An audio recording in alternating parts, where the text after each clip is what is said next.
Chapter 1. A Child Arrives. 1989, Smallville, Kansas, USA. Suddenly, the sky was dark. There were hundreds of meteors in the sky. They went faster and faster. There was a very small spaceship in the center of the meteors.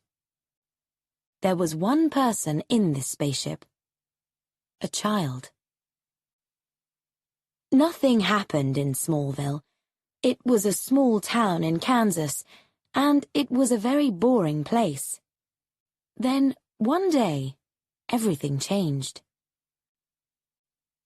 Lionel Luthor arrived from Metropolis in his helicopter. He was a rich man, but he was not a nice man. He loved money, not people. His young son Lex sat next to him. Lex was 9 years old. He had red hair and blue eyes. His face was white, and his eyes were closed. He was very frightened. "Lex!" shouted his father. "Open your eyes now!" "I can't," Lex said. "I hate this helicopter." "Luthors aren't frightened of anything," Lionel said. "Look out of the window, now!" Lex slowly opened his eyes and looked down. "I'm going to die," he thought. Two men waited for the helicopter in the car park of an old factory. The men were brothers, Dale and Bill Ross. "Why does Lionel Luthor want to buy our factory?" asked Dale. "I don't know," said Bill. "But we need his money. He isn't going to change anything. He told us that, and I believe him." Jonathan Kent and his wife Martha went into a shop on Main Street. Their faces were brown from the sun, and their jeans were old. They lived on a farm. "Afternoon, Nell," Jonathan said. "Hello, Jonathan," Nell said. She smiled at him. She liked Jonathan. "Hello, Martha," she said. She didn't smile at Martha. She didn't like her. "I'd like some tulips," said Martha. "Red tulips, please." There was a little girl in the shop. She was very pretty with dark hair. She was 3 years old. "Hello, Lana," said Martha. "Where are your mum and dad today?" "They're at the homecoming game," Nell said. "Here are your tulips." She gave them to Jonathan. In the street, Martha said sadly, "Oh, Jonathan, I looked at Lana's little face and I—" She stopped. "I know, Martha," said Jonathan. "We both want a child." The meteors came closer and closer. At the factory, Lex was bored. He walked away into a cornfield next to the factory. Lionel Luthor read the papers. "Where do I put my name?" he asked the Ross brothers. He smiled. The factory was his now. Alone in the field, Lex suddenly heard something. "Help me!" What was it? Then he heard it again. "Help me!" He walked through the corn, and suddenly there was a scarecrow. Lex was frightened. That scarecrow can talk, he thought. But then it wasn't a scarecrow. It was a teenage boy. The boy was on a big wooden pole. He had no shirt. There was a big red S on the front of his body. "Help me, please," he said one more time. Boom! The first big meteor crashed into the cornfield. Lex ran. A car stopped opposite Nell's shop on Main Street. Nell took little Lana in her arms and walked out of the shop. Louis and Laura Lang were in the car. Lana saw them. "Mummy! Daddy!" she shouted. Nell looked up and saw a big meteor in the sky. Boom! The meteor crashed into the Lang's car. Lana's parents were dead. Lionel Luther ran across the cornfield. "Lex, where are you?" he shouted. He saw some red hair on the ground. Then he found his son. Lex was on the ground. He was very frightened. But where was his beautiful red hair? He was 9 years old, and he now had no hair at all. Jonathan and Martha Kent were on their way home. Suddenly, a meteor hit the road behind them. "What was that, Jonathan?" asked Martha. "What's happening?" Boom! A spaceship crashed into the road in front of them. Jonathan tried to stop the car, but it crashed into a cornfield. When they opened their eyes, they saw a boy. He was about 3 years old, and he had no clothes. The boy pulled Jonathan's car door. It opened. Then he pulled Martha's car door. It opened too. Martha and Jonathan were very surprised. They were soon out of the car. Martha took the boy in her arms. "Are you okay?" asked Jonathan. "Yes, I'm fine. You?" said Martha. "Yes. Children don't fall from the sky," Jonathan said. "Then where did he come from?" Martha asked. "I don't think his mum and dad are from Kansas." "We can't keep him, Martha," said Jonathan. "What can we say to people? We found him in a cornfield?" "We didn't find him, Jonathan," said Martha. "He found us." Chapter 2. Special and Different. Jonathan and Martha took the boy home to their farm. They named him Clark. They didn't tell him about his arrival. They didn't tell other people either. If someone asked, they said, "He's Martha's sister's son. She died." They didn't want Clark to be different from other children, but he was different. He was special. He was very strong. He was very fast. Nothing hurt him. When he was 8, a big milk can hit his head. It didn't hurt him. 2001, Smallville, Kansas, USA. Clark sat at his computer. Every morning he used the internet. He wanted to find stories about special people, very strong people, very fast people. "Clark Kent," Martha called. "You're going to be late for the bus." "Okay, I'm coming," shouted Clark.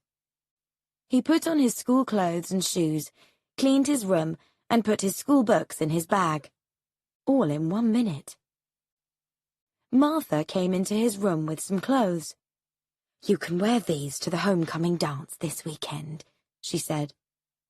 "I'm not going, Mum," said Clark. "I haven't got a girl to go with." "Did you ask anyone?" Martha asked. "No," he said. He ran down to the kitchen. "What's that letter, son?" asked Jonathan. "It's for the football team," said Clark. "They want some new players." "You can't do it," said Jonathan. "Oh, please, Dad," said Clark. "I can run slowly. I can be careful." "I'm sorry, Clark," said Jonathan, "but the answer is no." "I don't want to be different," shouted Clark. "I can never do normal things. People at school think I'm a loser." He ran out of the door. "We must tell him about the spaceship," Martha said to Jonathan. Clark walked to the bus stop. He was late again. The school bus drove off without him. "Oh, no," he said. "Everything's going wrong today." Suddenly, he smiled a big smile. He turned and ran through the fields at 100 kilometers an hour. The bus arrived at school. Clark's friends, Pete Ross and Chloe Sullivan, were on it. Chloe was new in Smallville. Her dad worked at Luthercore. She wrote for the school newspaper and took photos for it. She was always ready with her camera. "Are you going to the dance with anyone?" Pete asked Chloe. "No, not yet," said Chloe. "Well, if Clark doesn't ask you." "I'm not interested in Clark, Pete," she said. "Right," said Pete. He knew that wasn't true. "Well, we can go to the dance together if you want," he said. "Not boy and girl, friend and friend." Suddenly Clark was there. "Hi, you two," he said. Pete and Chloe were very surprised to see their friend. "We saw you at your farm," Chloe said. "You weren't on the bus." "I came a different way," said Clark. "Are you ready for the football team, Clark?" asked Pete. "I'm not going to do it," said Clark. "But Clark," said Pete, "do you want to be the scarecrow?" "The scarecrow?" Chloe said loudly. "What's the scarecrow?" "Shh," said Pete. "This happens here every year, Chloe. Before the homecoming game, the football players choose someone, a loser. They take him to the cornfield and take all his clothes. Then they write a big red S on the front of his body. And they put him on a big wooden pole," said Clark. "So he's a scarecrow." "How terrible," said Chloe. Then Clark saw a beautiful girl with long brown hair and a lovely smile. "See you later," he said to his friends. Clark walked across to Lana Lang. He was a meter from her. Suddenly, he crashed to the ground. His books went everywhere. "Why does this always happen near Lana?" he thought. "Is it because I like her?" "Hi, Clark. Are you okay?" she asked. "Hi, Lana," he said. "Yeah, I'm fine." She gave his books to him. "You're reading Nietzsche, huh? Are you Man or Superman?" "I don't know," Clark said. They smiled. "Lana!" shouted Whitney Fordman, a tall, good-looking student. He was Lana's boyfriend. Whitney was fantastic at sports. He was in all the school teams. He ran up and kissed Lana. They walked away together. Chapter 3. 2 Terrible Shocks. A student looked at the photos of the school sports teams. He looked at the 1989 photo. "You're late for your class, young man," said a teacher behind him. The student turned. "What's your name?" asked the teacher. "Are you new?" Suddenly, the student hit the teacher in the face. A big blue electric shock went from the student's hand into the teacher's body. The teacher crashed into the wall. The student took the photo of the 3 happy football players and left the school. "I'm gonna get you," he thought. Lex Luthor drove his Porsche through the country to the Luthercore factory in Smallville. "The Smallville factory doesn't make any money," Lionel Luthor said to his son. "Go to Smallville, make changes." So Lex left Metropolis, and here he was, in the center of nowhere. Great. Lex arrived at Luthercore. He was 21 years old, and he still had no hair. He walked into the factory. A man sat at a desk with his lunch. "Mr. Luthor," the man said, surprised. "My name's Gabe Sullivan." "Call me Lex." "The workers aren't happy, Lex," said Gabe. "They're frightened about their jobs." "It's okay," said Lex. "I want everyone to stay." "But your father said—" I'm not my father, said Lex Luthor. Later, Lex drove down a small country road at 100 kilometers an hour. His car radio played loud music. Not far away, Clark was on a bridge. He looked into the water. He thought about his life, and he wasn't happy.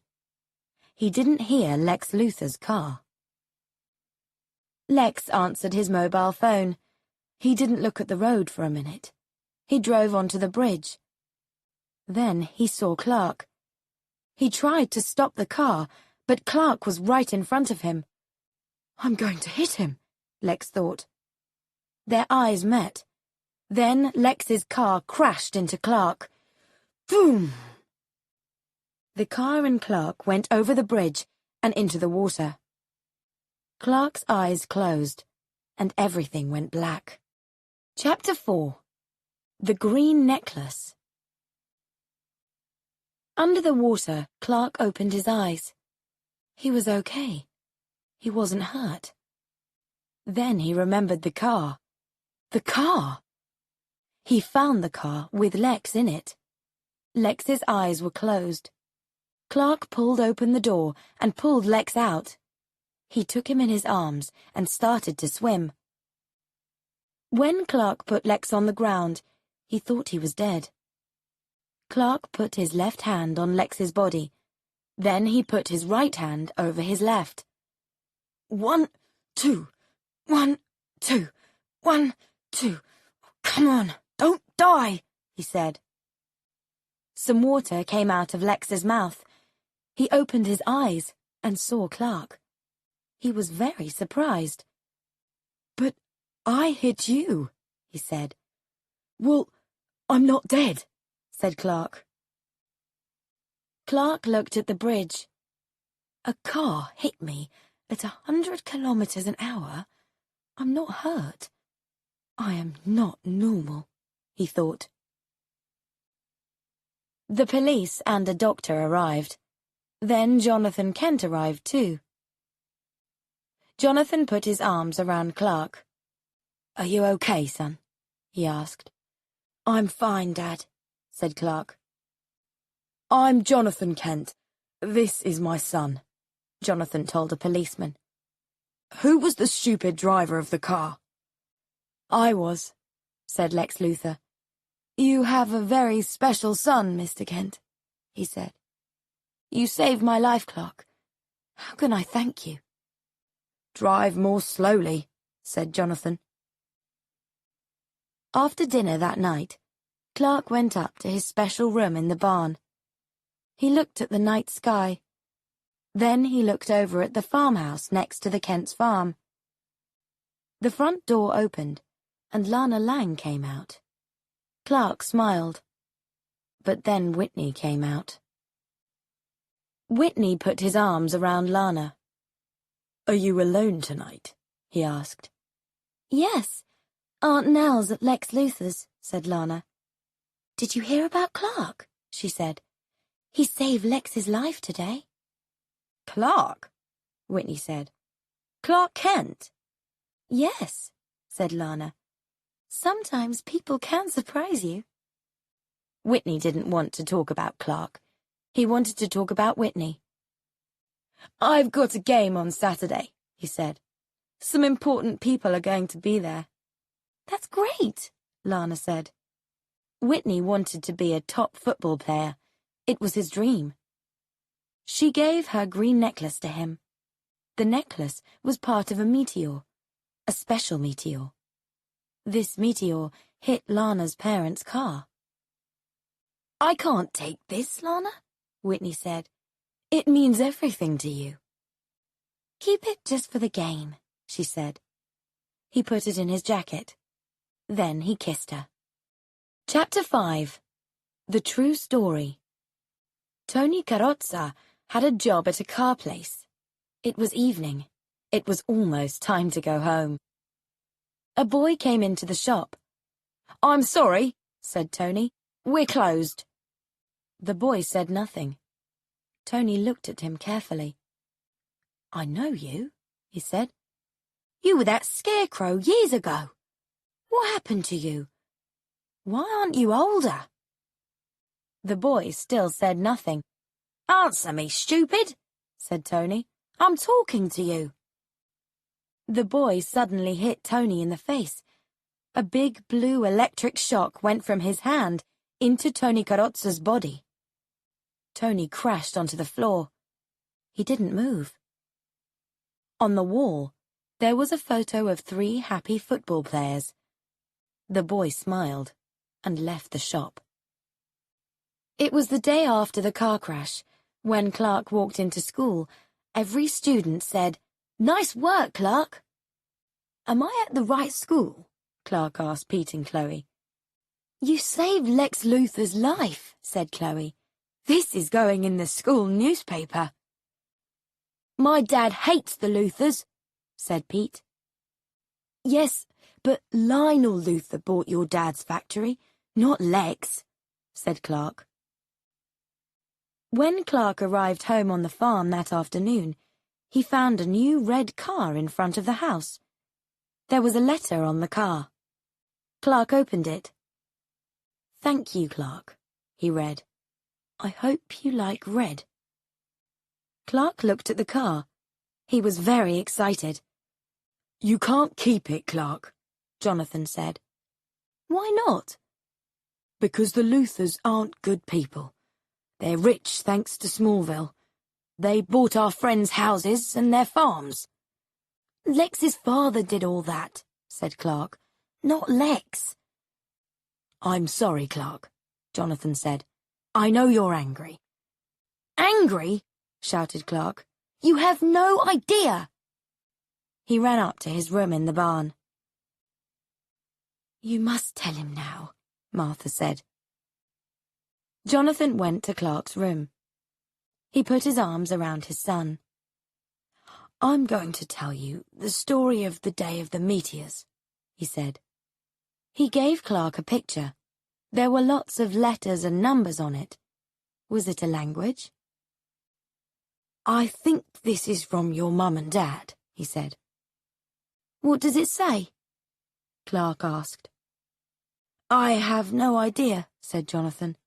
"They came from a different world." "A different world?" laughed Clark. "So I arrived in a spaceship? That's stupid." "Do you want to see that spaceship?" asked Jonathan. "It's under the barn."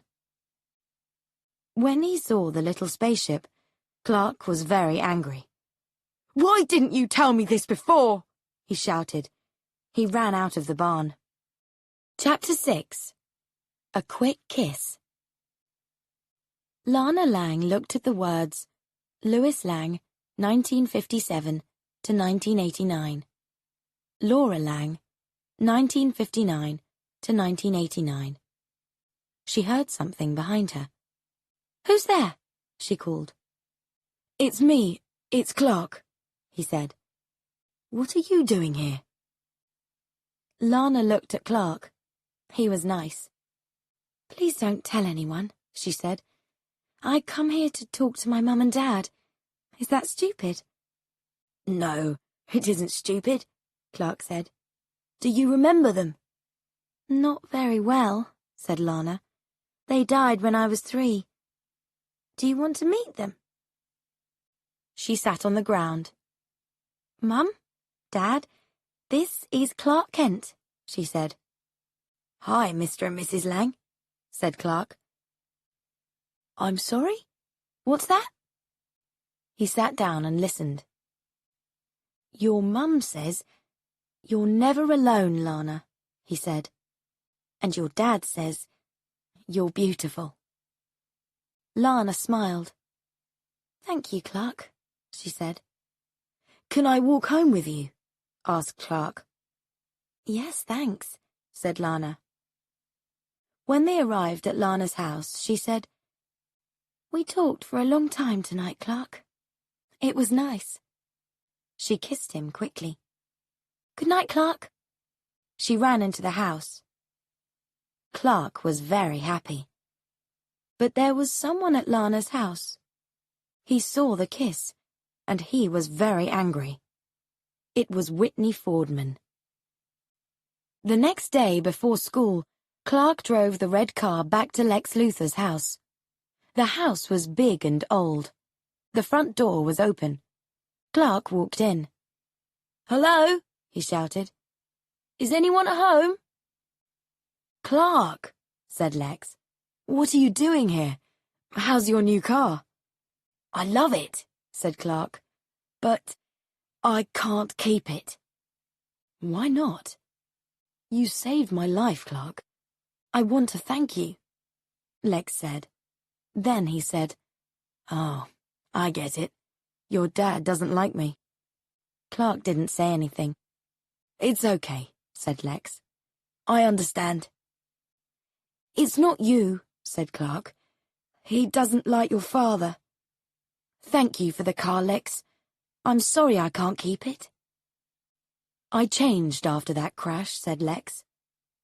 "When I was under the water, I saw my life in Smallville in a new way. I can see now. This isn't the end of my old life in Metropolis. It's the start of my new life here.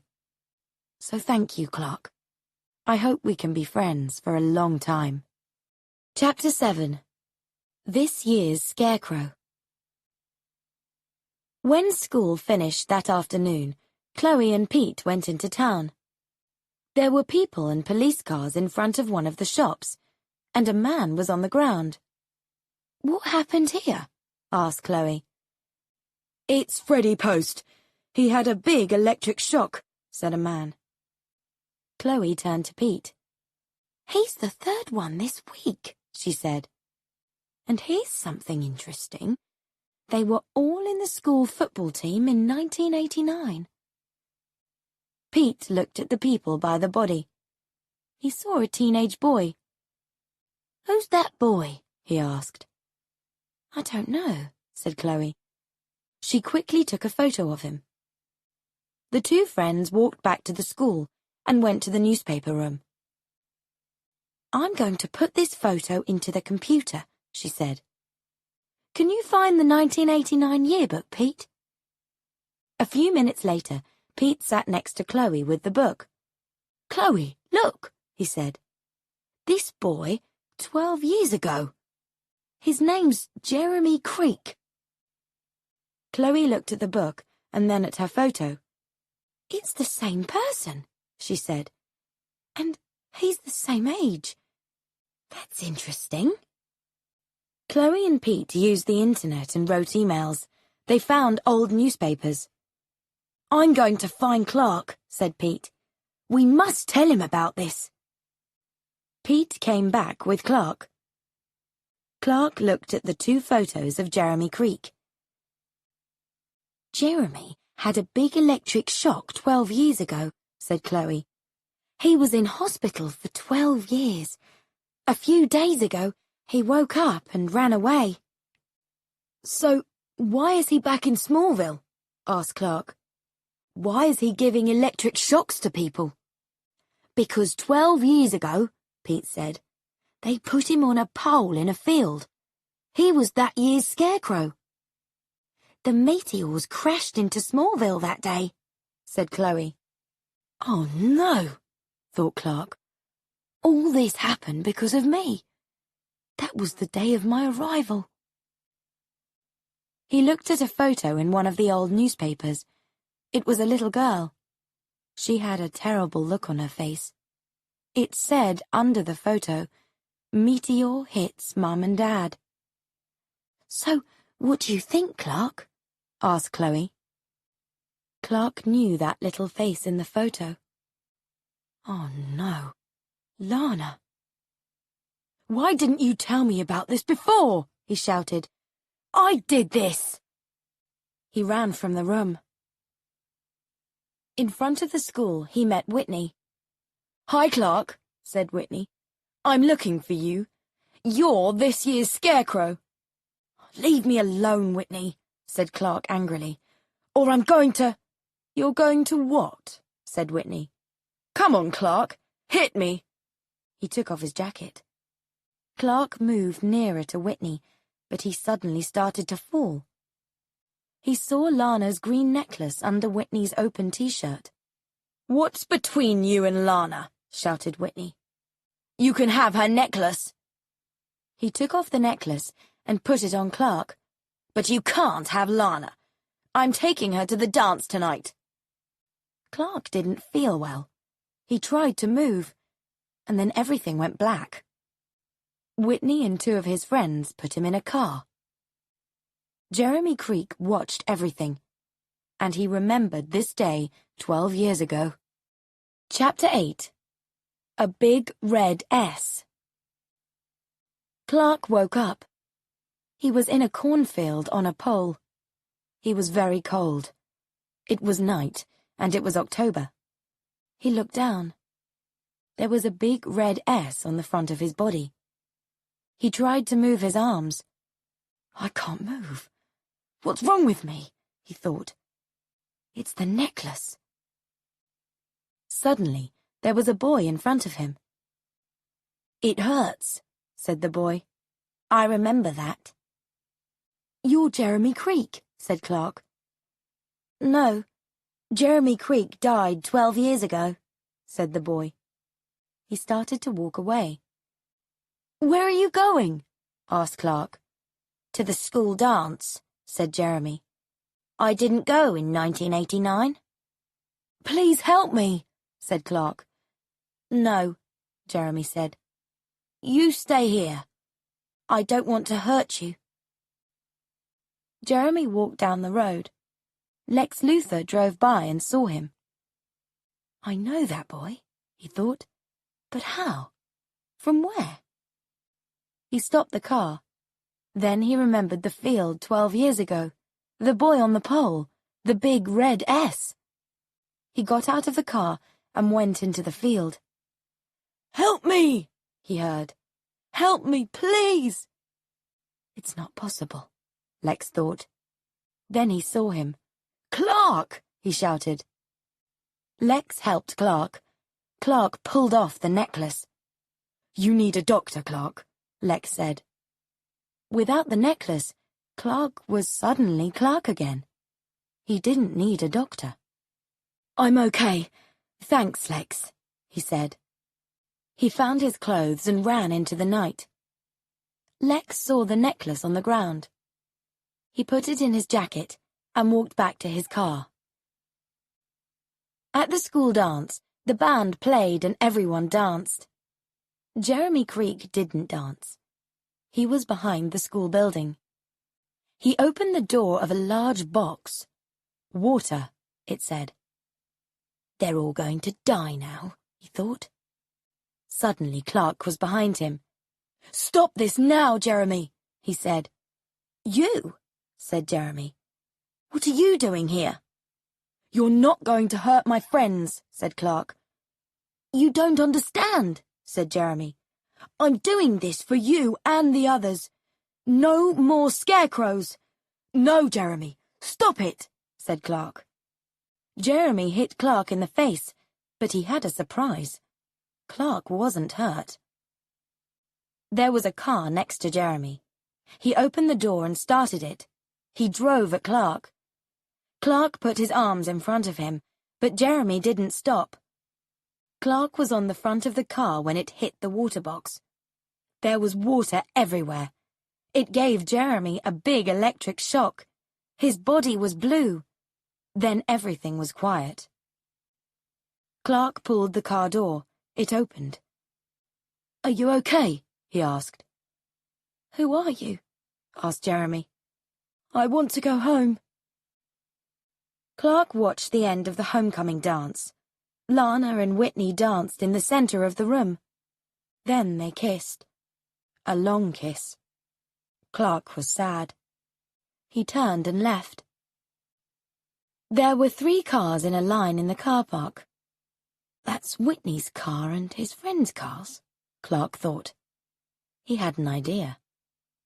He took one car and put it on top of another one.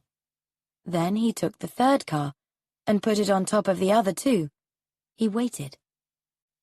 When students came out and saw the cars, they laughed. Then Whitney came out, with his arm around Lana. He saw his car. "Who did this to my car?" he shouted angrily. Everyone laughed, and Lana smiled. Epilogue. Thanks for the dance. Clark, called Jonathan when he came home. Lex was here. This is for you. He gave Clark a small box and a letter. Lana's necklace was in the box. Clark read the letter. I found this necklace in the cornfield, Clark. We're friends now, so please keep this box. My mother gave it to me many years ago. It's very special. Lex. Clark opened the box and saw the necklace. He didn't feel well. He closed the box again, and he was okay. It was a special box. I must remember that, he thought. Hello, Clark. It was Lana, in his room in the barn. Lana, he said, surprised. What are you doing here? You didn't come to the dance, she said. She walked up to him and put her arms around him. Let's dance now. They danced to the music. Clark closed his eyes. Suddenly he heard a car. He opened his eyes. Lana wasn't there. It was a daydream. He looked through the window. A car arrived at Lana's house. The necklace. Clark took it to Lana's house. He put it on her front door. He was back in his room before Lana opened the car door. He moved faster than the wind, and nobody saw him. When Lana arrived at her front door, she saw the necklace. She took it and put it on. Oh, Whitney, you are fantastic, she thought. Good night, Lana, Clark said quietly. Thanks for the dance.